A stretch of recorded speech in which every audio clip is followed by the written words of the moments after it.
ओम श्री गणेशाय नमः। ओम श्री लक्ष्मी नारायणाभ्यां नमः।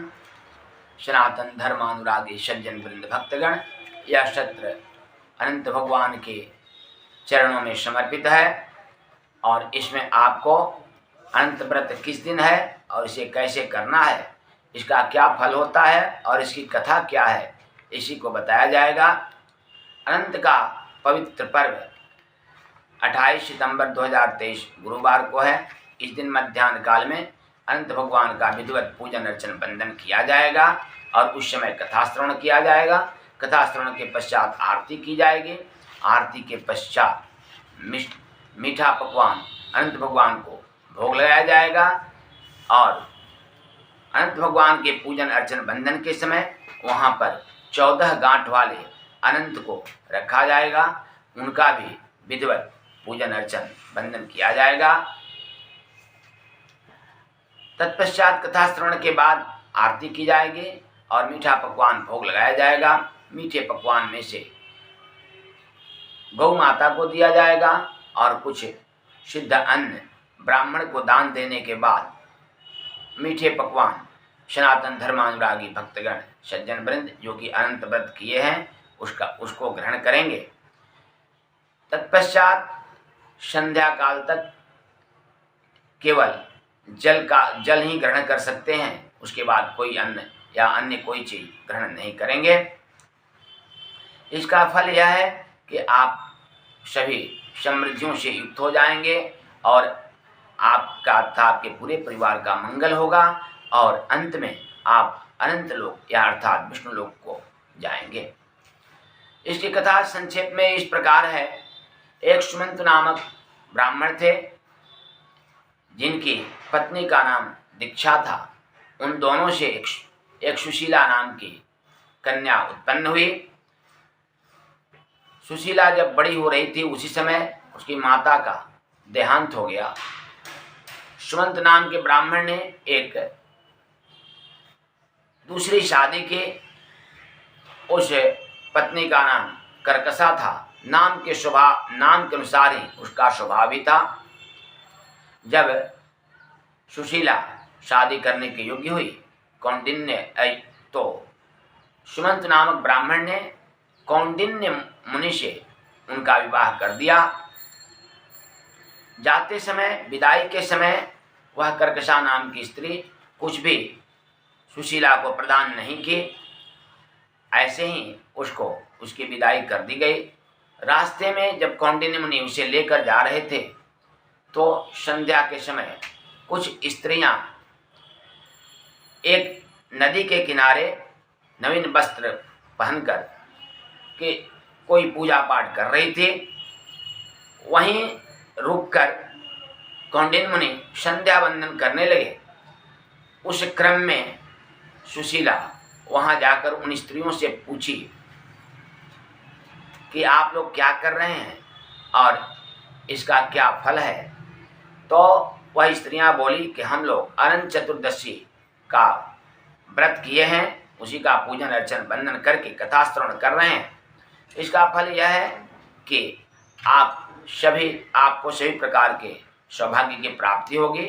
आपके घर में ऐश्वर्य की कमी नहीं होगी और सब प्रकार से आपका मंगल होगा और आप सभी भगवान विष्णु जो कि अनंत रूप में हैं उनके प्रिय होंगे। अंत में अनंत लोक को ही जाएंगे। ऐसा सुनकर सुशीला भी इस व्रत को की जिससे उसके घर में समृद्धि आ गई। तत्पश्चात एक बार कौंडिन्य मुनि ने उसके सुशीला के हाथ में बंधा हुआ 14 गांठ का वह धागा देखा। इससे वे क्रोधित हो गए और पूछे कि क्या तुमने मुझे वश में करने के लिए यह धागा धारण किया है। और उन्होंने उस अनंत के धागे को तोड़ दिया और उसे अग्नि में जलाने का प्रयास किया। सुशीला तुरंत उस अग्नि में से उस धागे को निकाली और दूध में डाल दिया। ऐसा करने से उनके सभी ऐश्वर्य नष्ट हो गए, धन संपत्ति से हीन हो गए और वे नाना प्रकार के कष्ट को भोगने लगे। यह दुख सहते सहते उन्होंने एक दिन सुशीला से पूछा कि भद्रे, यह हम लोग क्यों दुख भोग रहे हैं, क्या कारण है?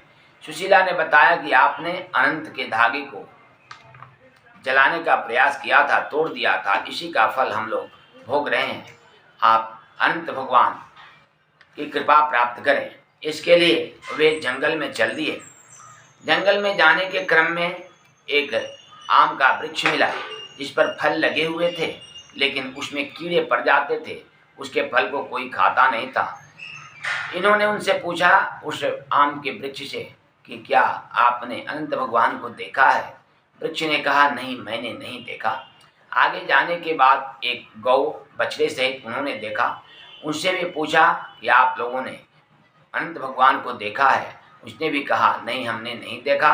रास्ते में एक दो पुष्करणियाँ देखी, दो तालाब थे पुष्करणी, जिसका नाम था, एक का जल दूसरे में, दूसरे का जल फिर पहले में आता था, और उसमें कोई स्नान नहीं करता था और नीरव ऐसे ही व्याप्त थे। वहाँ चिड़िया भी नहीं जाते थे और वहाँ का वातावरण एकदम शांत था। वहाँ कोई जीव जंतु चिड़िया भी नहीं जाते और एक दूसरे का जल एक दूसरे में जाता था। उन लोगों से भी इन्होंने पूछा कि आप लोगों ने देखा है अनंत भगवान को?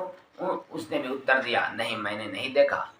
आगे एक हाथी मिला। हाथी से भी उन्होंने पूछा कि आपने अनंत भगवान को देखा है? उन्होंने भी कहा, नहीं।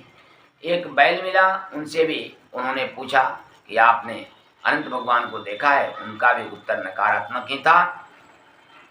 अंत में वे परेशान होकर आत्महत्या करने के लिए सोचे और आत्महत्या करने जा ही रहे थे कि अनंत भगवान ब्राह्मण रूप में प्रकट होकर उन्हें आत्महत्या करने से बचा लिए और उनको एक गुफा में ले गए।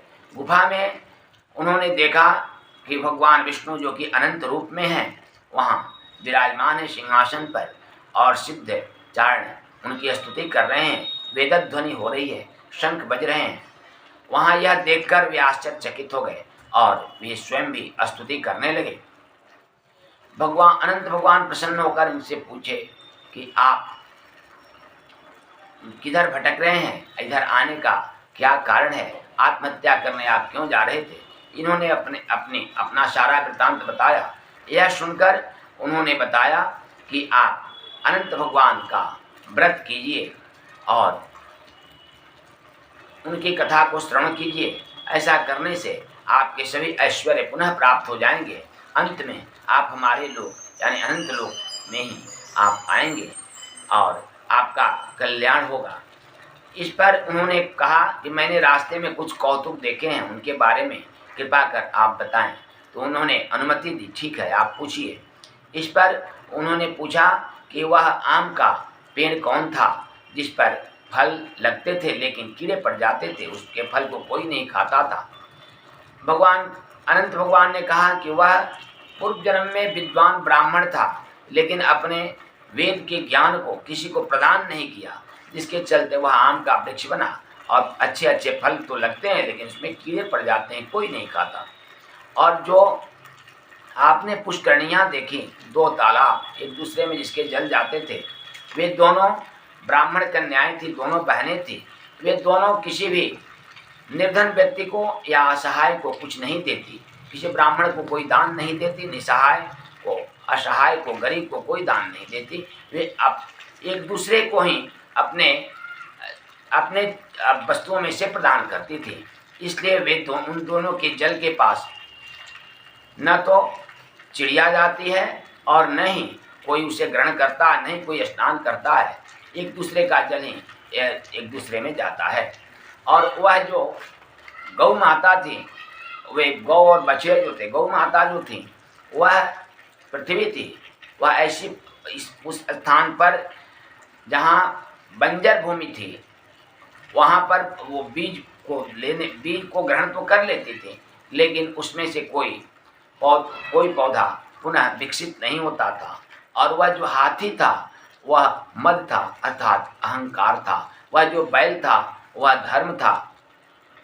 और जो यह आप गुफा देख रहे हैं जिसमें आपको यह भगवान अनंत दिखाई पड़ रहे हैं और चारों तरफ से सिद्ध चारण बंदे उनकी स्तुति कर रहे हैं। साथ में ऋषिगण स्वस्ति वाचन कर रहे हैं। ये सभी संसार सागर हैं और ये जो ब्राह्मण, मैं जो ब्राह्मण बना हुआ था वो अनंत भगवान हूँ। आप कृपा करके पुनः अपने घर जाएं और अनंत भगवान का व्रत पर्व करके पुनः अपने ऐश्वर्य को प्राप्त करें और अंत में मेरे लोक को आएं। आपका वहाँ भी स्वागत है। आपका मंगल हो, आपके पूरे परिवार का मंगल हो, कल्याण हो। ऐसा कहकर अनंत भगवान अंतर ध्यान हो गए और कौंडिन्य ऋषि अपने घर आए। पुनः दोनों ने, पति पत्नी ने अनंत भगवान का व्रत किया, जिससे उनके सारे ऐश्वर्य पुनः प्राप्त हो गए और उनका जीवन मंगलमय हो गया। अंत में वे दोनों अनंत लोक को, अर्थात अनंत भगवान के लोक को, अंत में जब उनकी मृत्यु हुई तो वे अनंत भगवान के लोक को भगवान विष्णु के विमान में आरूढ़ होकर गए और वहाँ भी उनका स्वागत हुआ और वहाँ भी वे सुखपूर्वक रहने लगे। ऐसा अनंत भगवान के व्रत की कथा का यह परिणाम है कि कौंडिन्य ऋषि को हर प्रकार की सुख समृद्धि प्राप्त हुई। अंत में भगवान विष्णु का लोक प्राप्त हुआ। इस प्रकार यह सत्र अनंत भगवान के शरणों में, अनंत भगवान के चरणों में पुनः एक बार समर्पित करते हुए संपन्न होता है। पुनः हम सभी मिलेंगे अगले सत्र में। तब तक के लिए सबको साधुवाद एवं कोटि प्रणाम।